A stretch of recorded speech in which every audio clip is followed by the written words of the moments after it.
2 ഷർട്ടും കൊണ്ടൊന്ന് തേച്ചേ. ഞാൻ ചോദിച്ചോ കേട്ടോ, നിങ്ങൾ എവിടെ പോണെന്ന്? തേക്കടി. എവിടെ പോണെന്ന് ചോദിച്ചിട്ട് അത് പറയാനില്ലല്ലോ. അതല്ലടി, മലയാളത്തിലല്ലേ പറഞ്ഞത് തേക്കടി. നല്ല സൗകര്യമില്ല. ഇംഗ്ലീഷിലല്ലല്ലോ പറഞ്ഞത്, മലയാളത്തിലല്ലേ പറഞ്ഞത്. പറഞ്ഞാൽ നിനക്ക് മനസ്സിലാകത്തിന് ഞാൻ എന്ത് ചെയ്യാനാണ്? നിങ്ങൾ എവിടെ പോണ? തേക്കടിയെന്ന്. ഓ, എനിക്ക് കലി കയറണുണ്ട്.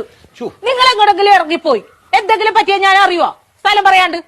ഇനി അത് പോട്ടെ, ആരെങ്കിലും നിങ്ങള് തിരക്കി ഇവിടെ വന്ന് ഇവിടെ പോയെന്ന് ചോദിച്ചാൽ ഞാൻ എന്ത് പറയും?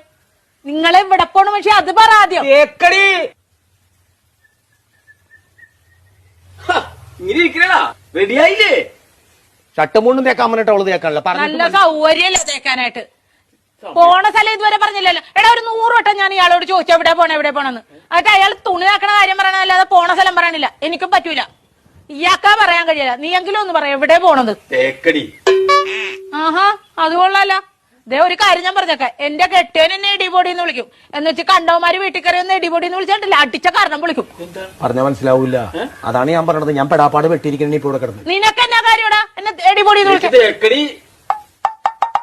ഞാൻ ഒരു വട്ടം പറഞ്ഞു, ഇനി ഞാൻ അടിക്കും, സത്യമായിട്ട് അടിക്കും ഞാൻ. മനസ്സിലായില്ലേ ഇപ്പൊ പറഞ്ഞത്? പിന്നെ പറഞ്ഞാലല്ലേ മനസ്സിലാവുള്ളൂ. പറയണ്ടേ? കോട്ടയം കുമളി വഴി തേക്കടിക്ക് പോണെന്ന് ഞങ്ങ ടൂറ് പോണേണ്. ടൂറ് പോണത് തേക്കടിയുടെ കാര്യമായിരുന്നാ പറഞ്ഞത്?